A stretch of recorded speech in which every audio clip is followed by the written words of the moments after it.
నమస్కారం అండి. ఇవాళ ఐఐఎం క్యాంపస్ ఎంబీపీలో ఫెమీ రైడ్స్ అనే ఒక సర్వీస్ యాప్ లాంచ్ కోసం రావడం జరిగింది.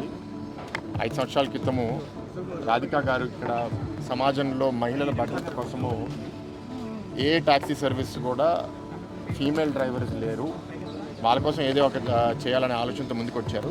అయితే మొదట్లో మహిళల్ని డ్రైవింగ్ చేయడానికి కన్విన్స్ చేయడం చాలా ఇబ్బంది ఫేస్ చేశారు. కానీ గత 2 సంవత్సరాలుగా ఇవాళ 500 మందికి డ్రైవింగ్ పూర్తిగా నేర్పించి లైసెన్స్ వచ్చే పరిస్థితి తీసుకొచ్చారు. ఇంకోటి ఇక్కడ అన్నది ఏంటి అంటే, ట్రైనింగ్ చేసేటప్పుడు ఒక డ్రైవింగ్ స్కూల్ లాంటిది, ఇంకా ఒక డ్రైవింగ్ గ్రౌండ్ లాంటిది కూడా విశాఖపట్నం ప్రాంతంలో పెడితే మహిళలకి ట్రైన్ చేయడానికి బాగుంటుందని వాళ్ళు చెప్పారు. అయితే మహిళలకే కాదు అందరికీ పనికొచ్చే విధంగా ఒక మంచి డ్రైవింగ్ స్కూలు విశాఖపట్నం చుట్టుపక్కల ప్రాంతాల్లో వస్తే సమాజానికి మంచిది. కాబట్టి దాన్ని ఎట్లా ప్రోత్సహించాలో నేను ఆలోచిస్తాను చెప్పడం జరిగింది. So it's a very good initiative అండి. మీ అందరికీ తెలుసు, I'm also very strongly supporting this.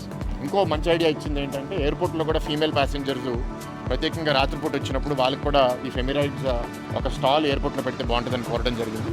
అది కూడా నేను ఎయిర్పోర్ట్ మేనేజ్మెంట్తో మాట్లాడి పెడితే బాగుంటుందని వాళ్ళకి సలహా ఇస్తాను. Thank you.